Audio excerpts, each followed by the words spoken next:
Jasper, go! Paddle like the wind!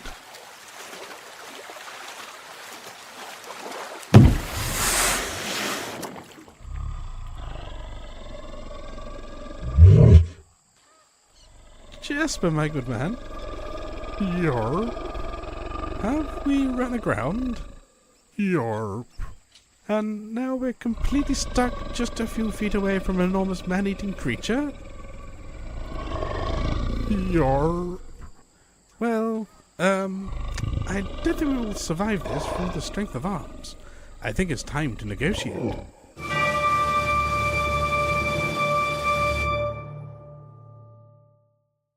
Hello and welcome to another episode of the LARP Noobs podcast. Today is another special, but even more special because we are in quarantine. So we are doing this episode over Discord. Hopefully the audio will be fine for everyone. We're going to try and do our best. But here to bring you an episode, I'm joined by two wonderful people. If you would like to introduce yourselves. Hi, I'm Al Bevan. I have been LARPing for a long time and I tend to tell stories when I'm at LARP. Yeah, I work for both LT and PD as their, customer-facing side, really. So yeah, I play a lot of games, help run games, crew for games, and have done since I was about 12 years old. So yeah, Al, we'll get to why you're already quite notable on this podcast, but Jade, if you'd like to introduce yourself. Hi, I'm Jade Parsonage, and I'm a British-based storyteller and folk singer. I've been LARPing since I was 5 years old because my parents were the first generation of LARPers in the UK, and I storytell in pretty much every system that I'm in. At the moment, I'm a Imperial High Bard at PD for the Empire game, and I've just stood down from the games team at Curious Pastimes. But yeah, that's me. Well, it's quite a CV there, folks. And if you hadn't already guessed, we are going to be talking about storytelling, specifically about LARP storytelling, but I'm sure we will venture into other avenues as we go. To what I was saying earlier, so Al is the wonderful storyteller that is in Navarre. And me and Ian absolutely love hearing Al's stories. We were quite mesmerised by a couple of them. So straight off the bat, Al, thank you very much for some of the great stories that we managed to enjoy, you know? Oh, they're all stolen. Yeah, so where shall we start in how to tell stories at let's say at LARP generally? Like where would be a good, so you've had your idea, you're going to tell a story. What sort of thing are you guys thinking about? How do you approach this? I would start with trying to become comfortable speaking in public, because a lot of people, anybody can tell a story, but if you can't translate that over to your audience, then it's lost. The value of that story isn't there. So start by practicing public speaking. Yeah, I would say like there are some things that I would say that are good rules. Like if you're not a confident person in front of a crowd, there are certain things that you can do, like trying to slow down your cadence or you speak is a good one. Remember to breathe, things like that, and try and speak to the back of the room, right? Like you're trying to get your voice heard, which I find a lot is where people are almost embarrassed by being in front of a large group, and therefore they lose the interest from the large group, you know? So yeah, absolutely. The thing that I see most when people perform, both at LARP and out and about, is what most people do is they stand up and the first thing they do is apologize for what they're doing. Yes. Stand up, they say, I'm sorry, or this is new, I haven't done it before, so bear with me, or anything like that. And it kind of gets to me because I want someone to stand up and go, hey, I'm in control here. I'm going to take you on this journey, this story, whatever it is. All you need to do is listen and come with me. Yeah, it's kind of annoying. Yeah. The fact is that you kind of need to have like at least a facade of confidence in order to sometimes hook someone into what you're saying, right? Yeah, absolutely. Yeah, absolutely. Yeah, I totally agree with that. I think one thing I would say is going to LARP and looking at the different storytellers that appear at Songs and Stories, which is a Navarre tradition where on the evenings people come around a fire and everyone sings and tells stories basically. But one of the things that I've noticed a lot is where you've seen people who are very, very confident telling their story, but I get the feeling with a lot of people that they didn't start there, right? Like, people aren't necessarily born to perform. Sometimes people have to work on it, right? Well, that's the thing with storytelling, is that it should be about the story, and it's not necessarily to do with the person who's telling it. Of course, in a LARP type sense, then you want your story to have something to do with the world that you're in, but it's the story which is the important bit, rather than the person telling it. You want people to be able to close their eyes and still experience that story. It's not something which has to be performed in a physical sense. Yeah, I think the interesting. Yeah, Al, sorry, what were you going to say? I was going to say that's really interesting because I'm a hack. I know I am. I've worked with some fantastic storytellers and know that what I do is not up to what they do. I also know that I never apologize for what I do. So I do perform, and it is, well, it's all about me. But it's about me taking people somewhere that they've not been. And I think to a degree, while I do things differently to Jade, because Jade's like a real proper storyteller and not, some show off like me. Then is there a proper storyteller though? Like absolutely not. No. Anybody can be a storyteller. Anybody can be a storyteller. Everybody's got a story in them. It's just if we're going to talk about kind of me being a proper storyteller, which as we've already discussed, there isn't such a thing really, then it's all to do with what happens as that breath leaves your body. So it becomes something magical. It becomes something more, because when you start telling that story, and of course you're kind of hooked into that breath, into that story. I think there's something to especially I find like verbal storytelling, like in our day-to-day lives we do it, but there's something very special about sitting down and listening to a storyteller, which I don't think I've really done much as ever with outside of LARP. You know what I mean? It's a really nice environment that can actually allow you to show off those skills to a welcoming audience. Yeah, it's something which is becoming more and more popular. There's been a revival in it, and I've noticed that both in a LARP sense, particularly in the festival LARPs, as well as in the real world. So it's become a lot more mainstream. Oh, very much. I'm part of that wave, by the way, Jade. I'm part of the huge influx of players in the last couple of years, for sure. Fantastic. Yeah, but it's all about great. just giving it a go. And you can start off really small. You can start off just telling that story to one other person. And I would say that it's important that you tell it to another person rather than just try and tell it into a mirror or something like that, because storytelling is about working on that feedback that you're getting from your audience and being able to read your audience and respond to it. And that's why storytelling is different from just reading a story from a book, because as a storyteller you can change your story to react directly to your audience, whereas if you're just reading from a book you can't. I definitely recommend telling a story to start off with one person if you're not too confident, and then just build from there. I think that sounds very good. Yeah, it's quite interesting you said that, because I recently told a story for the first time at Empire Day. So there's a storytelling competition there, and I entered. I won because no one else entered, but I still won. So it counts. Totally counts. Exactly, counts, right? Counts. I got a prize and everything. Yeah. But it was like even I had to tell the story twice. Once when I got there just to kind of try and get the story out, and I was kind of nervous about it, just to try and get some votes for it. And then because there was no one else entered, they made me tell it in front of everyone, right? There were definitely two versions of that story told. There wasn't just one version of that story that I told that night. There were minor differences in trying to get a feel for the crowd and different jokes, right? Or some sort of mood on them. And it was interesting to see having done it because I didn't really do it in front of anyone before, people's reactions when I didn't expect them. Like, I remember there was like an audible gasp when I described something terrible, and I didn't even in my own mind when I was thinking about it think that there would be a reaction to it. But the feedback from an audience is pretty cool, you know.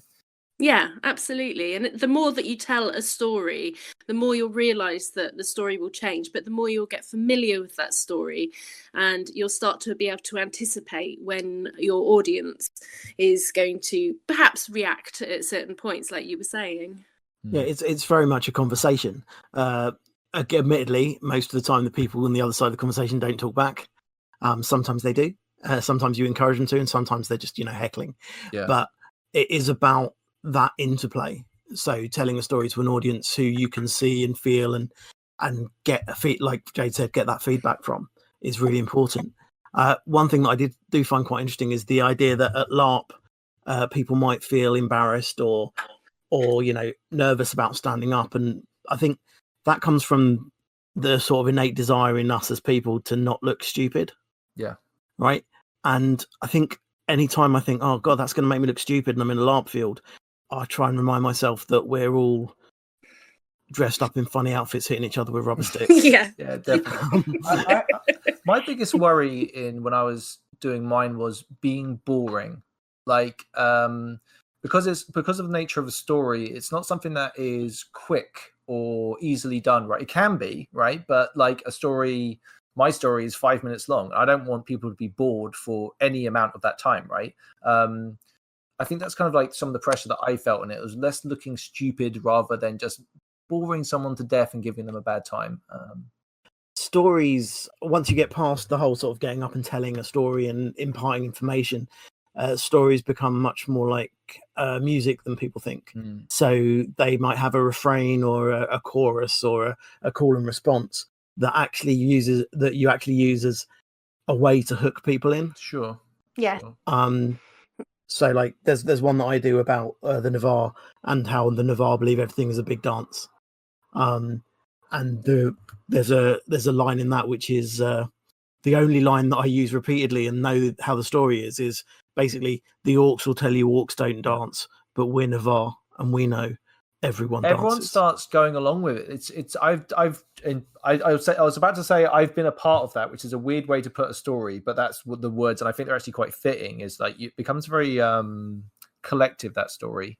Yeah, absolutely. It's a way of bringing people back from whatever they're drifting off to think about, or getting them involved, because they're then an active member of an audience rather than a passive member of an audience. Yeah, and an audience always likes to be able to anticipate. They always like to go, oh yes, I know what's coming.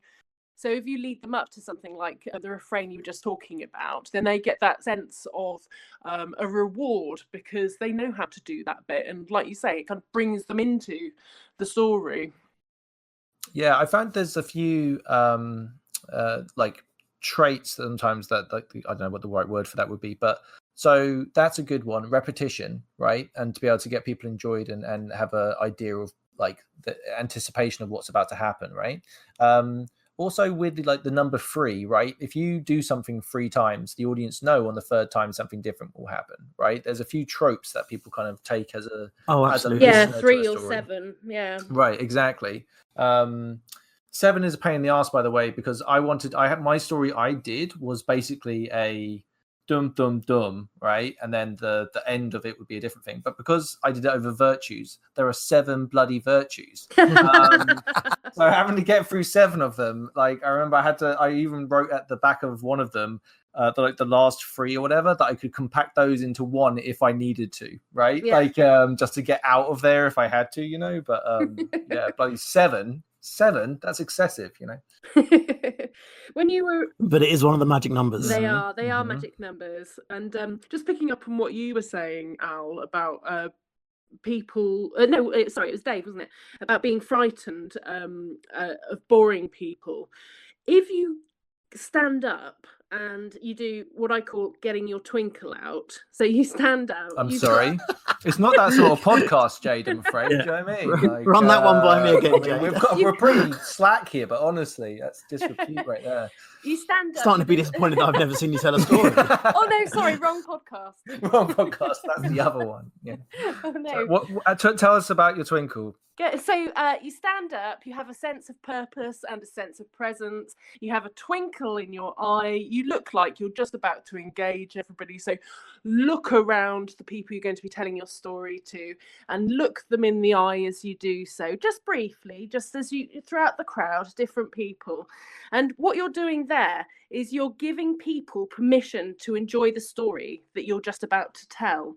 So if you're telling your story and you look like you're enjoying it and you keep just going around with your twinkly eye and getting eye contact with people, then they'll stick with you. And no matter how many mistakes you make or whether you have to go back on a bit of the story that you've forgotten, they will forgive you because you're enjoying it and they have permission to enjoy it because they can see that you've got your twinkle out. I completely get what you mean by your twinkle now. Yeah, I agree. Yeah. I tend to have a kind of just before I tend to do things that I'm very nervous about. I feel like, think of me more like grabbing myself by the back of my own shirt and throwing myself out of an aeroplane is the kind of like how I tend to approach things I'm scared of. But once you actually get out there, like, it's funny how one person engaging in your story can be enough to, yes, I can get this whole crowd. Do you know what I mean? Like, I remember making eye contact with someone that was actually engaged and being almost like, holy crap, let's do this, right? And then you start to engage with everyone else, eye contact. If someone made a noise or something like that, kind of you break the story by speaking to them directly and get them involved in the story as well. Does that make sense? Yes, absolutely. Yeah.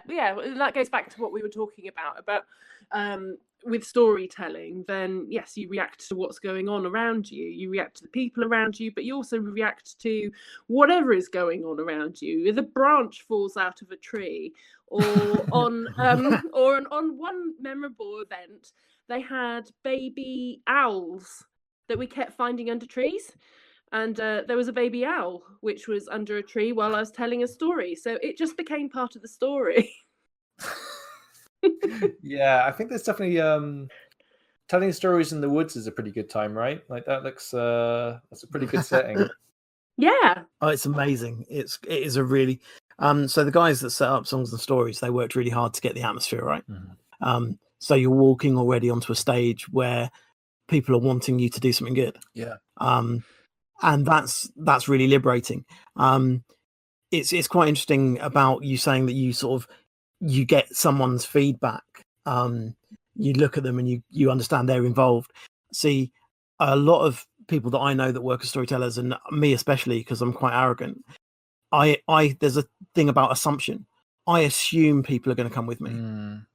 Would you say that? Would you say kind of removes the choice? Would you say that? Do you know what I mean? Experience though, right? I'm talking about like if you're new to storytelling, right? As in fact, we were talking about this earlier, Al, about the idea of being new to LARP, right? And it's hard to get that into your mind when it was new to being new to the hobby. I think it's also like being new to storytelling, right? Like, do you reckon a lot of the stuff that you're talking about now is something that you've learned over time, or do you reckon that you kind of like it was something you felt comfortable with from the off? So that's an interesting one because of the background that you bring in to whatever you're doing shapes a lot. And my background is theatre. I worked as an actor. I taught drama. My background is theatre. I don't have an issue standing up and doing these things. So thinking back to it, I think there was a point where I was really nervous about going on stage, really nervous about standing up and talking. But then you get to that whole you fake it until you make it. You go on knowing you're the best person, telling yourself you're the best person, telling yourself that everyone there is going to listen. And that assumption sort of, like I say, it almost removes the choice. People are going to listen because you expect them to. And as a crowd, that's really powerful. Yeah. And one of the great things is that if you're a LARPer, no matter whether you're a new LARPer or somebody with a lot of experience, then you are already pretending to be somebody else. So it's not too much of a jump, I think, to pretend to be a storyteller or to pretend to have confidence when you I totally agree. I actually was saying this to my friend Ian.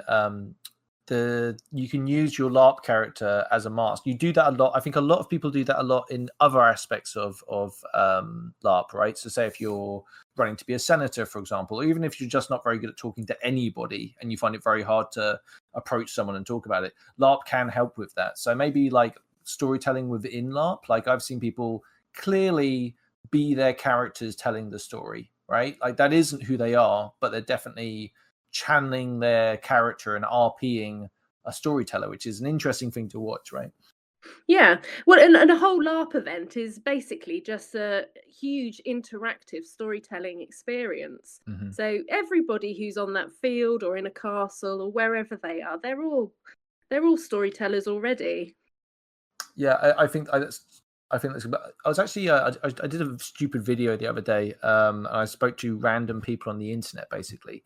And one of the things that I found was trying to describe it to people that had no idea what it was talking about it almost like interactive theatre is actually a really good way to get a lot of people to kind of understand a lot more of the hobby than what it first appears to be, you know.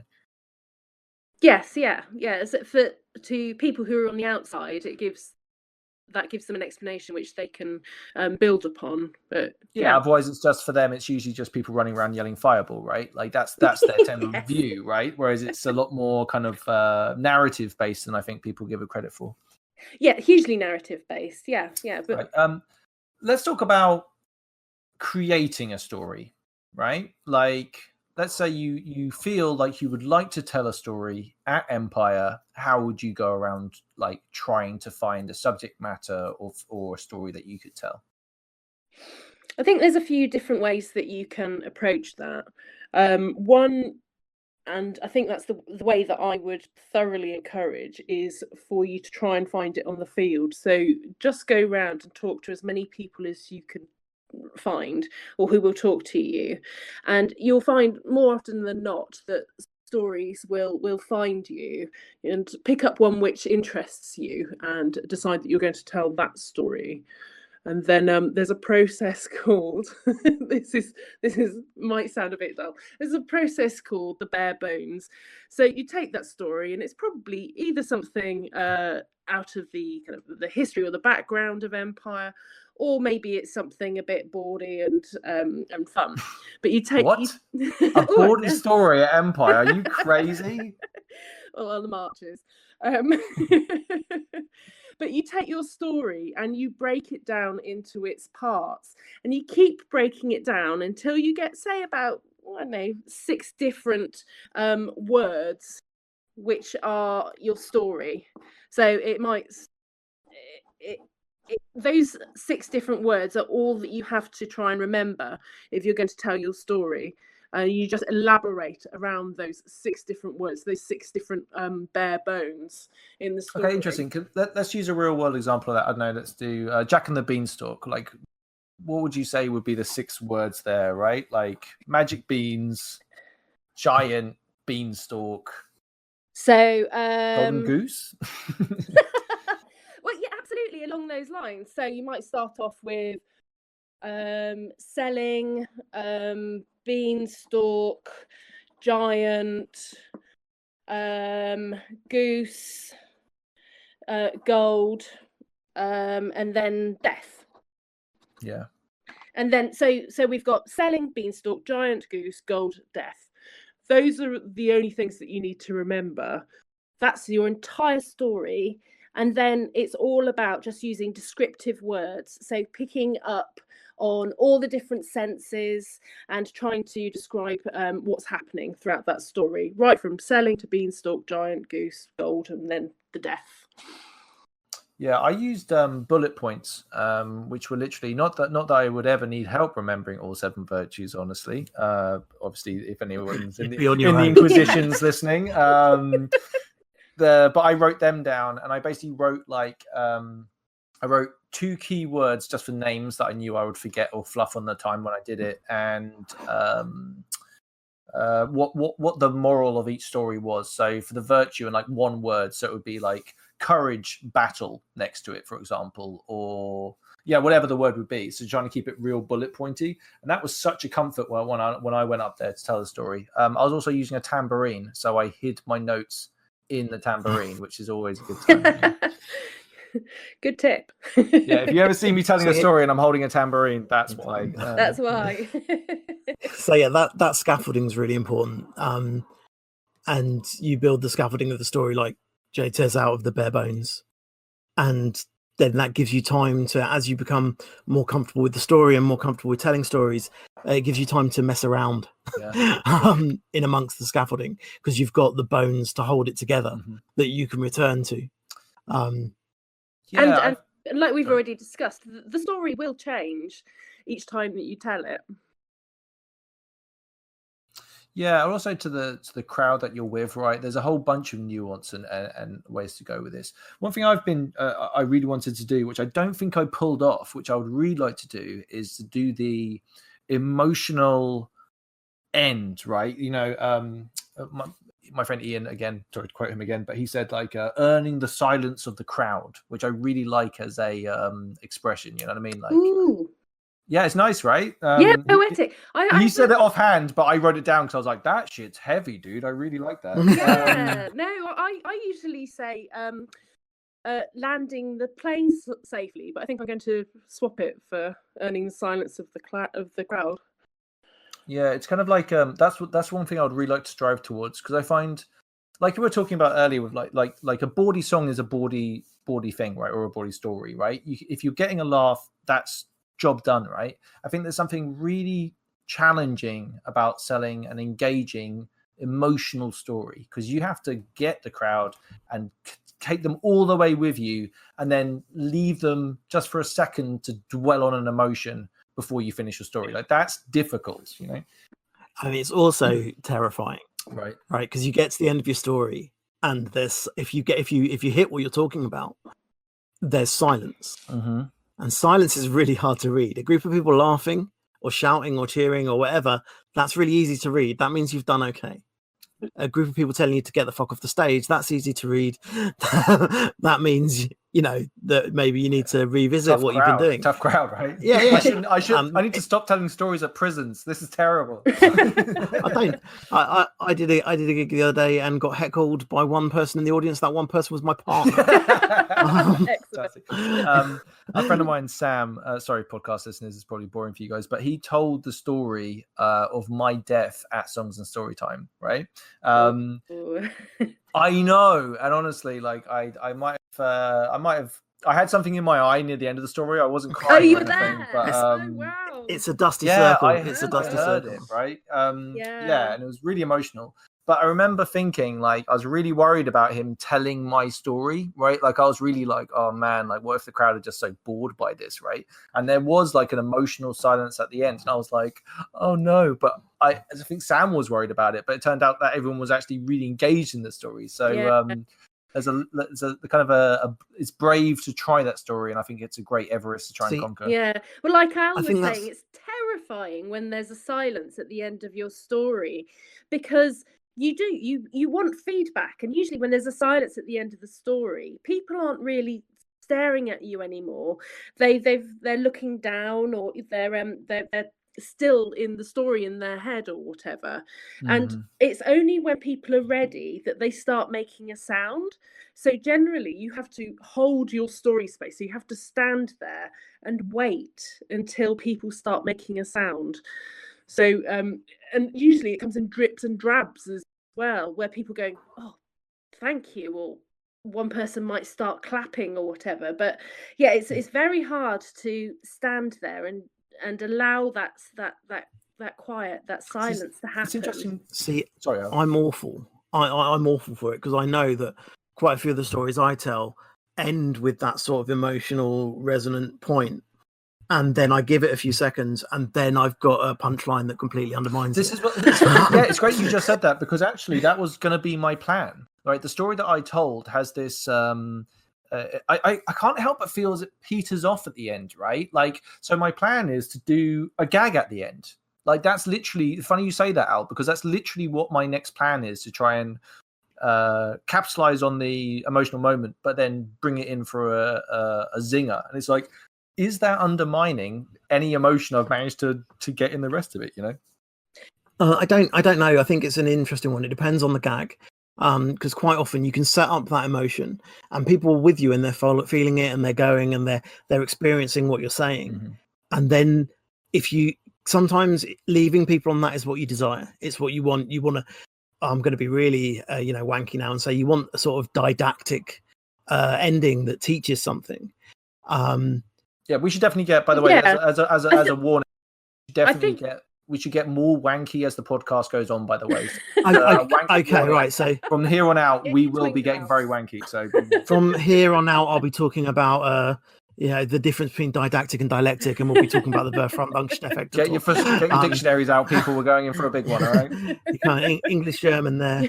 I think it's all right to go for a gag, and again, read. Yeah, it can be a press release read your audience, but just as long as you've made sure that you've tied up your story at the end before you do that gag. So make sure there are no loose ends. Make sure that you've given the reason for the story, and then if I do allow a space, and then tell your gag.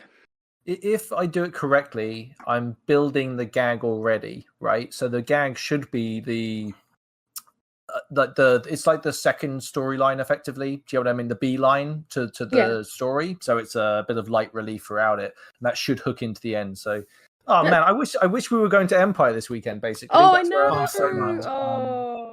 So I'm really interested in what you said about your friend telling your story at Songs and Stories, because years and years ago, when they were writing Empire, I ran into Matt at God, what was it?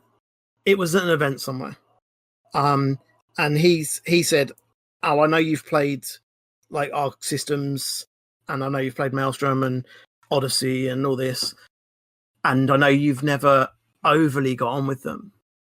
What is it that you'd change about our games?" Right. And at the time, I wasn't playing a lot of PD. I'd sort of walked away from Maelstrom.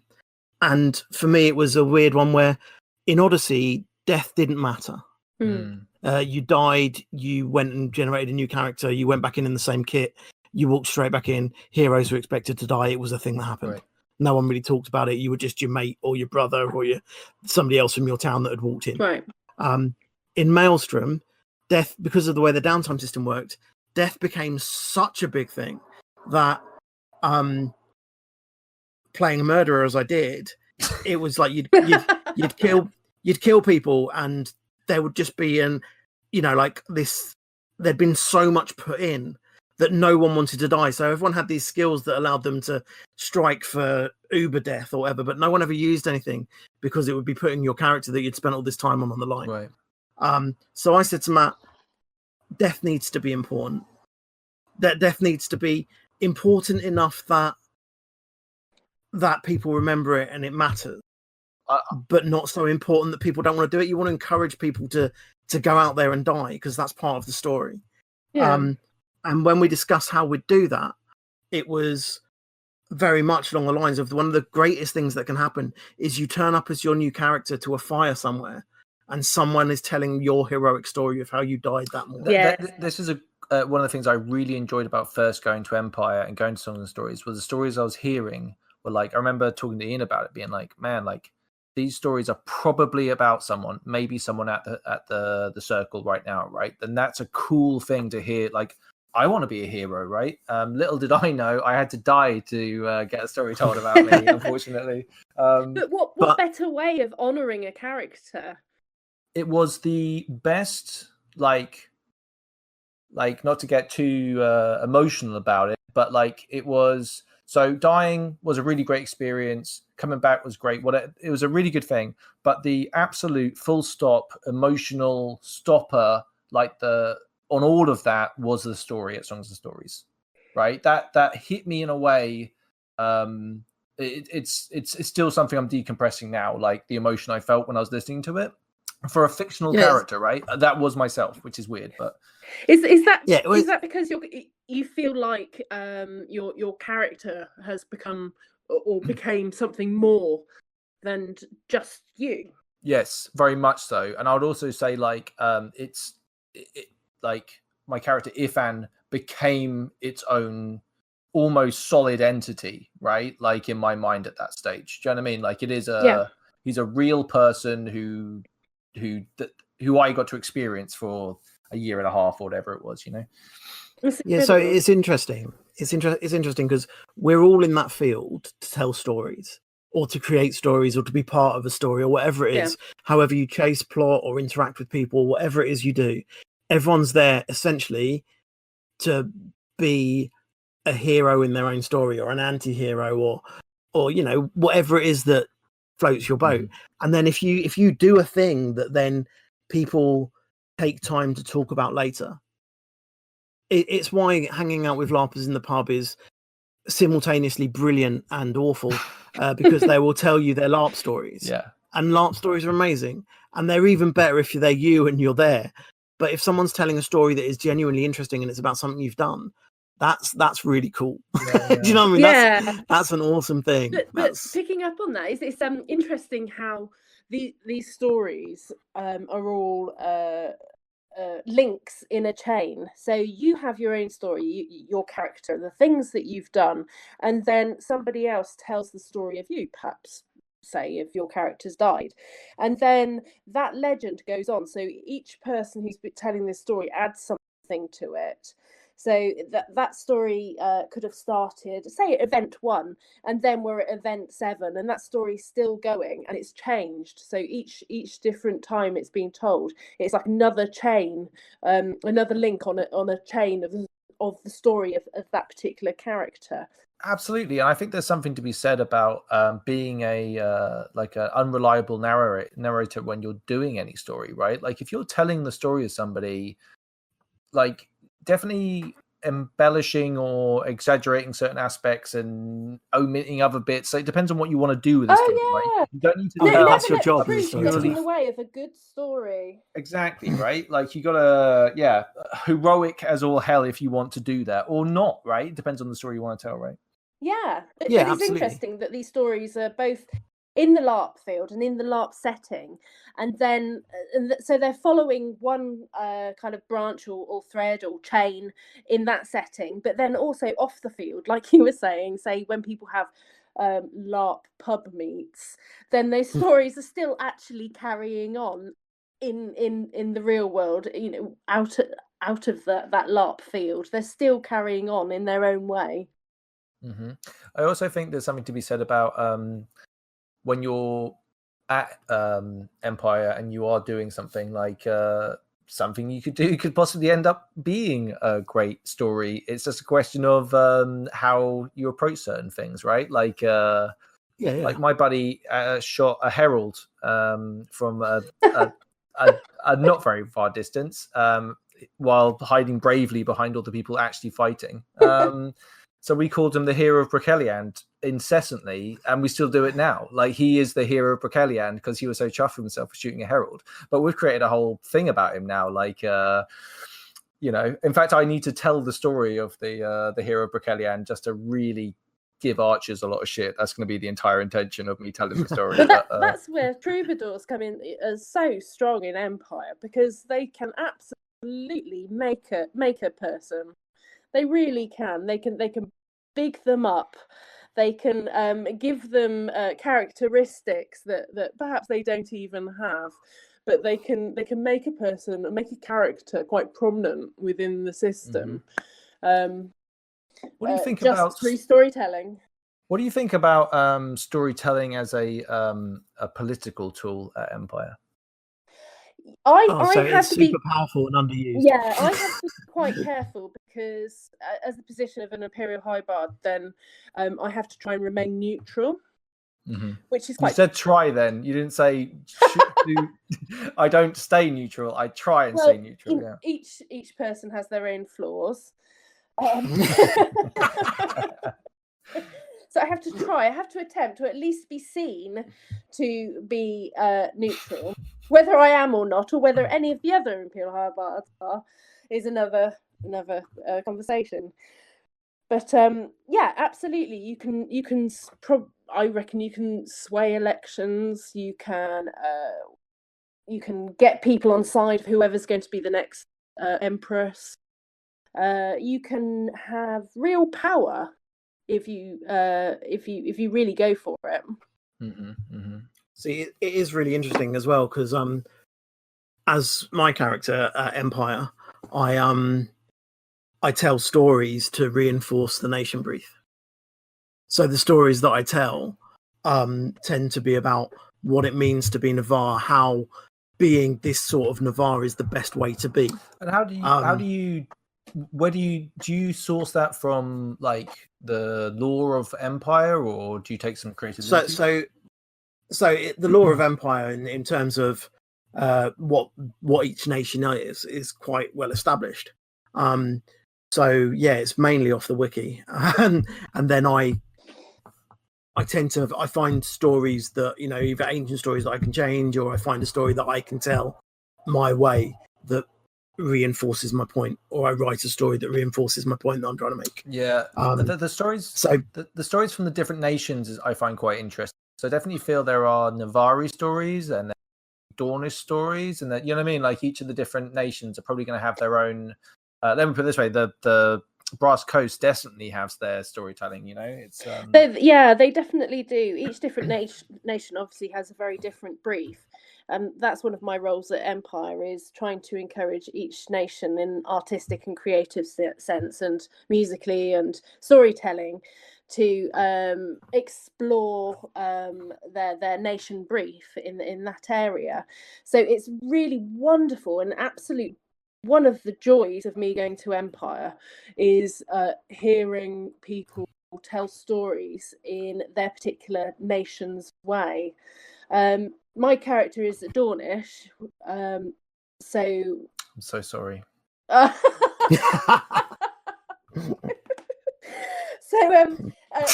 We tell stories in perhaps more of a mannered way than some of the other nations. Uncouth Navarre is what you're saying. What? Did you hear how diplomatic I was then? No, I think it's great though. And by the way, Dawn, I have some very good friends in Dawn. Just want to say that before people get stabbed in an alleyway. Mate, don't go down that line. That is a really dangerous. I'm not nationalist. I've got some really good friends in Dawn. Yeah, just let you know. Yeah, exactly. Oh my god, let's not even go into that. What have I become? Yeah, let's not. What have I become? Not being rude, but yeah, I think you actually put me onto quite an interesting book back when before the quarantine started. A book by Joseph Campbell. A Hero with 1,000 Faces is the book. I am yet to finish it because that is a dense book and leaves me thinking about things a lot after each chapter. So it's taken me a while to get through, but a very interesting book. It's a great book. Yeah, you're not alone with that. It's about there's a lot to do with archetypes in there. Yeah, which is what I want to talk about. So the book kind of like, and this is me paraphrasing. I haven't finished the book yet, so here I'm going to tell you what it's about. But it's it's like archetypes and universal truths of storytelling. Effectively, there are certain things that we see multiple times in multiple cultures around the world, and it kind of explores a lot of those different ideas. Would you say that's fair? Yes, yeah. Absolutely. And some would argue that there's only a finite amount of stories, and it's just us telling the same few stories, basically, over and over again. Are there any archetypes that you can think of that fit certain nations? Like, is there any nations that you have a kind of idea of? Well, if I'm going to tell a Dornish story, well, I'm going to approach it in this way, and these are probably some of the themes I'm going to have in it. Oh, that's a good one. That is. It's so hard not to say the idiot about some places. I try and get one good question out an episode, so that was it. That's a really good question. Yeah, I think that I've been telling stories for so long now at Empire that I don't even find myself thinking about the archetypes anymore. Everything just kind of slots into place in my head. But when I was starting telling stories there, then I think that I would look at the different archetypes and try and place them or use them in stories. I can't really think about. Oh no, I'm just trying to think about which archetypes I'd place for each nation. Great, Ali, great got any? question though.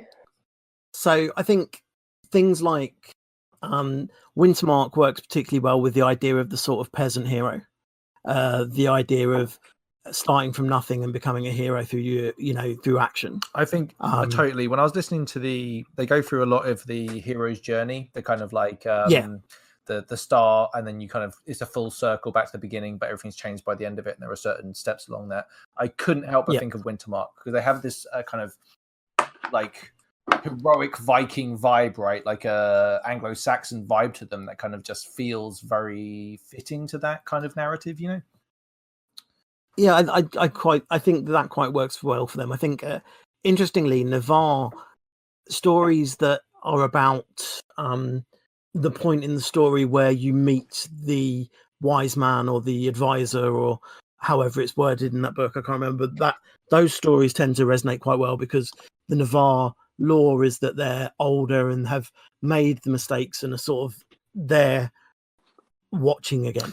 That's a good point. That's actually. an interesting. I don't think there's enough stuff to do. I haven't heard that many stories with that in mind. I think that'll be really interesting to kind of explore a bit further, especially with the what's the old empire that Navarre formed off? Turuniel? Is it Turuniel? Yes. Don't ask me questions like that. I'm supposed to know stuff like that. Quick! Look it up. Quick to the wiki. Good keyboard noises. Yeah, exactly. That's all sound effects. But you got a Foley artist. In I've got a whole studio around me set up to go. That's how we do the intros and outros. Going back to the archetype thing, I've just I've just been sitting with that question for a little bit, and I think that in general, I'm not so aware of the different archetypes in Empire, but I do use things for the stories that I tell that are from the book that you were talking about, the Hero of a Thousand Faces. So I would do things like a meeting with the goddess. You could probably relate that to when people go and have meetings with the Eternals. Yep. Obviously, atonement with the Father is something which we have a lot. Talking Dawn specifically here, where people are having various different trials and tribulations with their earls. That's actually the bit I was literally listening to yesterday on the book about this kind of this destroyer father figure who can also be maternal at the same time. It's kind of some interesting themes in there for sure. Yeah. But yes, I thoroughly recommend it if anybody does want to go and read it. Joseph Campbell. I've been listening to it more like it's brain candy for me. That's how I've been kind of listening to it. It's kind of like it's really good. Like I was saying, because I stop after listening to stuff because it gives you ideas for stories just by listening to it and listening to the different archetypes in how I've been doing it. Anyway. And that can definitely help with storytelling. Just having that in the back of your mind somewhere. Essentially, with your storytelling, just start speaking and tell your story. But if you've got a backup or a little bit more education through reading or listening to books or education around the subject, then that will be used, whether it's your subconscious bringing it out or not. Yeah, sure. Yeah, I'm really excited. Like honestly, like I was saying earlier, I'm really gutted that we're not going to E1 because I'm absolutely stocked to the brim full of ideas at this stage to kind of get out there and perform. Really, there's I think for the challenge, what I'd like to do is use this kind of old sorcerer, wise person technique you were just talking about, Al. That is definitely something that I'm going to try and put into a story for sure. So I tell a story which is blatantly ripped off from Legend of the Five Rings, like blatantly, but changed enough to be about Navarre, and that's the story of the scorpion and the frog, which is an old. I've heard that story as well. Yeah. It's an old proverb, and it goes a certain way, but if you change the ending, it becomes very Navarre. So that's what I do. And the ending changes. I tell it maybe 4 or 5 different ways with a different ending, all about what it means to be Navari. But that's very much that whole story. The way I tell it is a conversation between a grandfather and a grandson or granddaughter. Yeah, you do that thing where you're kind of telling a story within a story, right? Which is always a very Arabian Nights, right? Yeah, absolutely. Oh, that's very flattering. But yeah, that's what I think, resonates quite well with the Navari background, is the idea that there is a pattern and a repeating pattern to things, and the big part is like I say, the point in the story where there is an advisor. Yeah. And that's also a wonderful way of telling a story, is if you're not that used to storytelling, is to look at the stories that you do know. They might be ones from your childhood, they might be ones that you've read in a book, but to pick a story and then put characters from Empire in it instead. So the structure of the story is already there in the story that you're familiar with. And then if you put the characters or events that have happened within Empire into the positions in that story, then you've got a ready-made story, and you just know how to tell it. Absolutely. For me, I just started off using the virtues. It was kind of like, but very much based on the like very loosely, abstractly based on the Christian rich man asking Jesus how to get into heaven, and he talks about trying to get, like, a rich man trying to get to heaven is like something trying to get into the eye of a needle or whatever, but it's basically abstracted from that, but using the virtues in Empire. So all I did was basically cross them over and try and think about little moral stories to prove each one, which was a great thing for me to actually learn the virtues a lot more and in depth, right? Because I didn't want to go out there and be like, well, I've completely misinterpreted this virtue and I'm about to get heckled, and I'm only 2 virtues in, so it was nice kind of as almost like a learning tool to actually learn more about Empire. And as we were saying, some people say there are only so many stories, and so I suppose if this was a song, then it'd just be filking, and just go for it. Yeah. Definitely. I mean, I would like to encourage people to completely make up their own stories, but as a start, then that's how you become familiar with the structure of stories. Yeah, let me tell you a really great story about a very small Navar who found a ring. Oh, that's a long story. Yeah, settle in, everyone. I haven't got time for that. I think as well. I think watching other people is really important. I've been really lucky in that one of my best friends growing up is a woman called Janina Vergas, and she is a phenomenal storyteller. Always has been, and now makes quite a good living doing it. But we've always talked about the way we tell stories, because her way is completely different to mine. But some of the stories that I tell are hers, that she's given me permission to tell. Right. And what do you how do you feel performing those stories in front of her? In front of her, that is probably the scariest thing I've ever done storytelling. Right, I imagine so. But she's a great audience, so yeah, you just hope you did them justice. Again, I've talked to her about using her story and using her initial structure, but then I very much make it mine. I think it's impossible to tell a story and not make it your own, to be honest. Like, what was that? Reservoir Dogs, when Mr. Orange is trying to come up with his backstory about being undercover or whatever, right? Like, the idea is that you tell the story and tell the story and tell your story until you make it your own, then you exist within the story. So someone throws you a curveball, like, was the waitress cute? You can be like, yeah, she was okay, but and you know what I mean? Like, you're Yeah, but that's where some people fall down, because they think they have to tell the story like the person they've learnt the story off, and you absolutely don't. You should always tell the story in your own style and in your own way. And sometimes it takes a little while to find your own style, but you will always find it, and people will always accept your own style. and you telling it in your own style, much better than you trying to mimic somebody else. Right. Interesting. Yeah. I think, yeah, and having freedom with it as well. I mean, it's why telling your own stories is always better. They resonate more, I think. But once you've got to that point where you have a freedom that you're not on rails, people can tell if you're just sort of going through the same thing over and over I again. think there's something to be said about, remember we were talking earlier about sparkle or whatever. There's something to be... Twinkle, sorry, apologies. Your little twinkle. Little? All right. It can be a normal sized or larger than normal. It's fine, whatever.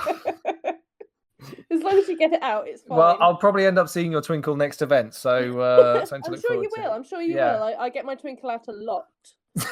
Jesus. Right.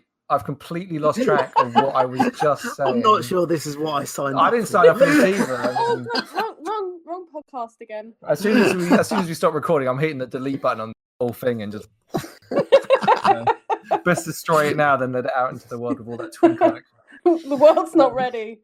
No. God, what was my point just then? Sake. Let's go on. Someone else say something for a minute. So, Al, how have you found telling stories online? So that's really interesting because I've not actually done it yet. Yeah, I've only gone sort of face to face. I've done some poetry online, but that's kind of that's where I start from terms of writing and telling stories. So just to say, Songs and Stories, this episode will not be released before Songs and Stories is done, but Songs and Stories is now being done on what would have been the Saturday. They're going to do a Twitch stream with people joining in on Discord and kind of doing performances for people instead of Songs and Stories. It's a pretty ambitious project, so I'm really curious to see how it comes out. But yeah, storytelling is going to be hard, I think, in that sort of environment, right? Yeah. I'd also like to say that they are trying to raise funds for the new theatre tent in the league, and I think on the 24th, which is probably before tomorrow. Yes, tomorrow, I think. This episode will not see the light of day before then. Then they're also having a performance with lots of songs and music and storytelling to raise funds. I think that's also being it says tweet. I think it says a lot about LARP as a hobby, that this sort of thing is going on, right? Like people are kind of self-organizing and doing things for charity and doing things to entertain each other and keep each other entertained, right? Like it's a pretty cool hobby in that aspect. It's wonderful. Yeah, I mean, it's boiled down to what we used to do. So before we had all of these screens everywhere, and I'm well aware that we are, at the moment we're talking through microphones and screens. But when we had that quiet in the evening, that's when people would start to sing or tell stories. And it seems that now we've been forced to slow down, then again, that seems to be naturally what people are doing. They're starting to storytell more and they're starting to make more music. And I, for one, think that's fantastic. Yeah, definitely. I, for one, I'm definitely going to be tuning in. I didn't know about the thing tomorrow, so I might have to tune into that as well. That sounds great. I'll send you a link and we can share. Fantastic. That's good. Right. I think we're kind of wrapping up there, really. I feel like anything else you want to kind of just say to kind of new storytellers before we start? You don't have to rush. Just if you got anything words of advice that you want to say before we leave. I've got some. Yeah. I've got some that I always give. First is never apologize. Jade was saying earlier that people forgive you for making mistakes, and I don't think that's necessarily true. I think quite often you're the only person that knows you've made a mistake. Agreed. That's a really good piece of advice. Yeah. So yeah, where you might think, oh, I did that wrong. No one else will have seen that. You only know that because you know what you want to be doing. Also, a lot of the time when that's happening, right, you might be the only person that knows that story because it's your story. So if you absolutely give yourself a break, right? Don't beat yourself up about not maybe hitting a note on a certain bit. There is other bits and other notes coming up, so don't beat yourself up about it, right? The other things I'd say are in a LARP field, you're already looking stupid. Everyone is. Yeah. We're Well, all speak on for a yourself, level But man. I we're think all I in look it quite together. dashing. we're all there together Yeah. to do that same thing. Yeah. And actually, what you're doing by telling stories and entertaining in a way that is in character is helping build that world. So yeah, you can't let that get to you. That is another excellent point, Al, that you are, by telling your story, you might well be making someone else's weekend that much better, right? The storytellers that I know, that I've gone to and said to them, hey, that story, Al's one of them, right? Like other people, I won't go through all of them, that just in case I miss one off, right? But many people have made my weekend, or at least rallied my spirits over what might have been a bad weekend through a story or a performance, right? Like that is definitely something that can happen. So believe in yourself in that sort of aspect, because you might be doing something great for someone else, you know? Absolutely. Yeah. And technically, what I'd say is stories have rhythms, repeats, choruses, almost like a song.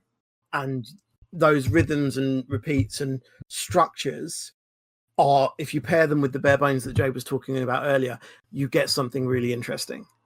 And then you dance around so them. You're talking, because one of your things that you have a really strong game on is your cadence, right? Your rhythm to your language, slowing down, speeding up, and basically leading up to stuff. I think almost like a song, I think you said at some point. I think it's almost like a song. But I highly recommend coming to see Al do his thing, because it is absolutely fascinating. So is that basically what you're saying, is you just use the bare bones and that cadence, and that can be enough to get you through a story sometimes?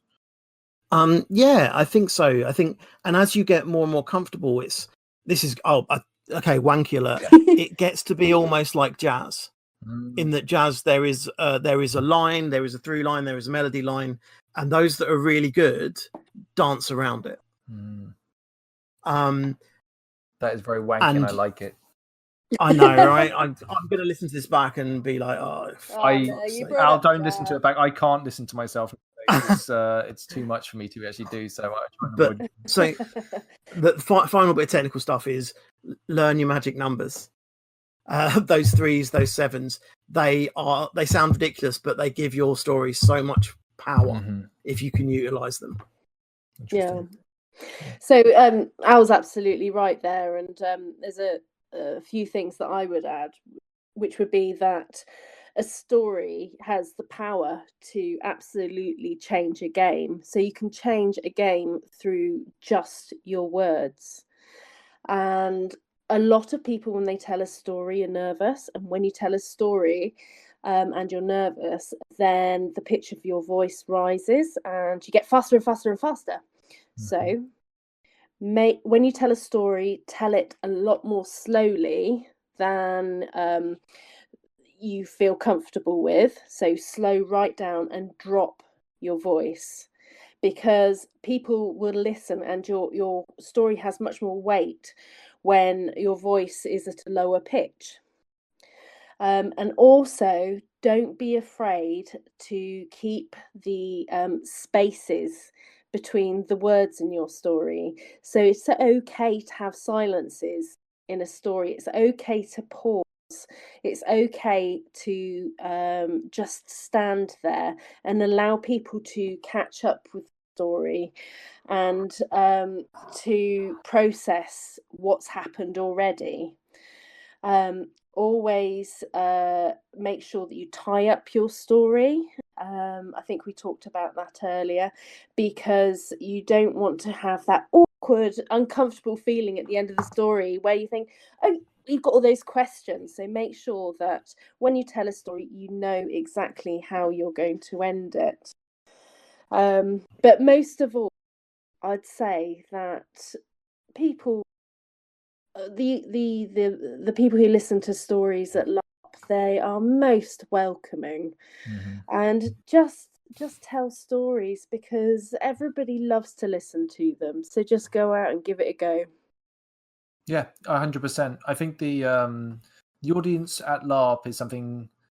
It's a great opportunity for those that even have a mild interest in storytelling, but the LARP inspires you to go storytelling, right? Because you can use it like infotainment as well, which is always good. It gets you involved in the game. You can become the storyteller, So yeah, really interesting stuff. Great advice as well, everyone. It's really good. I think interestingly as well, before we go, if you are at particularly an Empire event, but at a a live role-playing event and someone is telling a story, it's often quite interesting to listen, because I know that both myself and Jade have been approached by the plot writers to say, we need to get this information out. Can you tell a story based on this? Yeah. So quite often we're telling stories that seem fairly innocuous. Oh, it's like you're like the corporate media working for the man.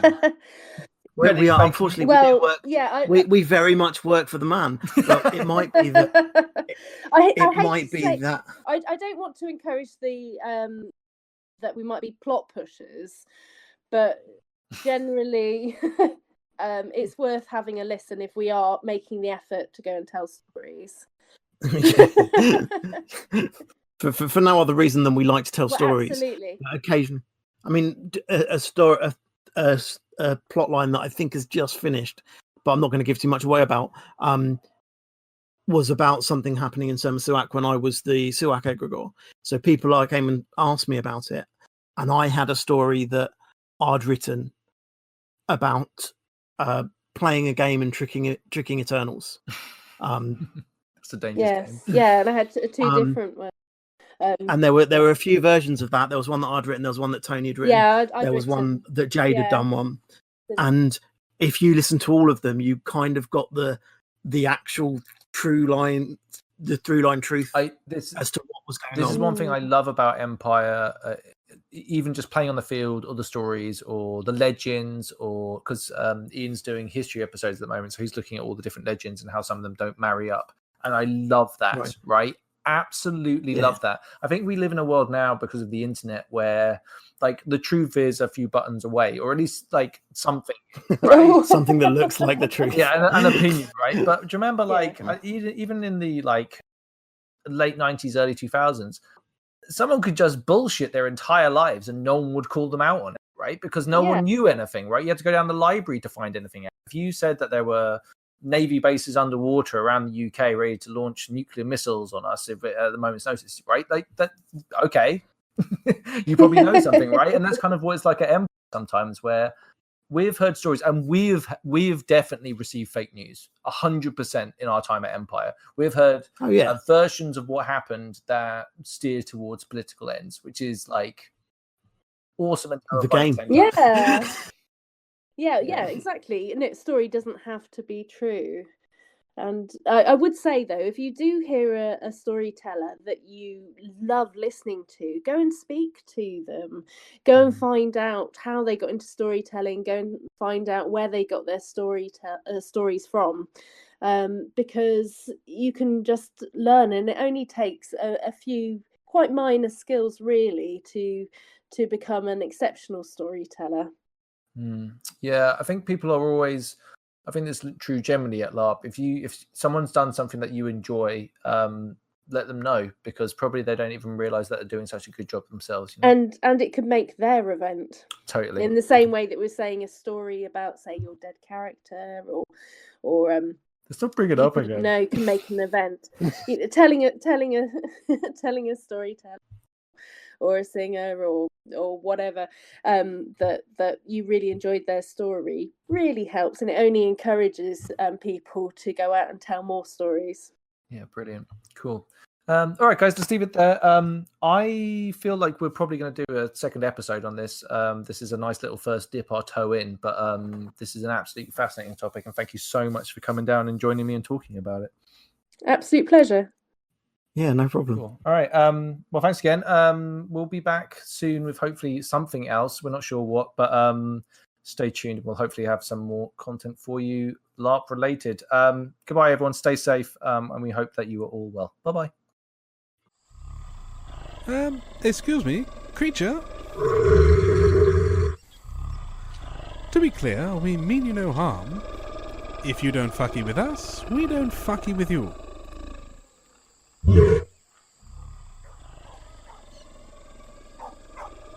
What's that noise? Dogs?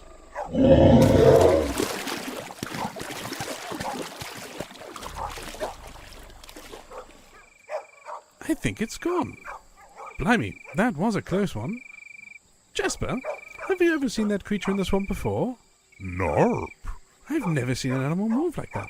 Nothing that big and nothing that powerful. It could have made short work of the three of us, that's for sure. The real question is, why didn't it? Oh, hello there. Where's your owner?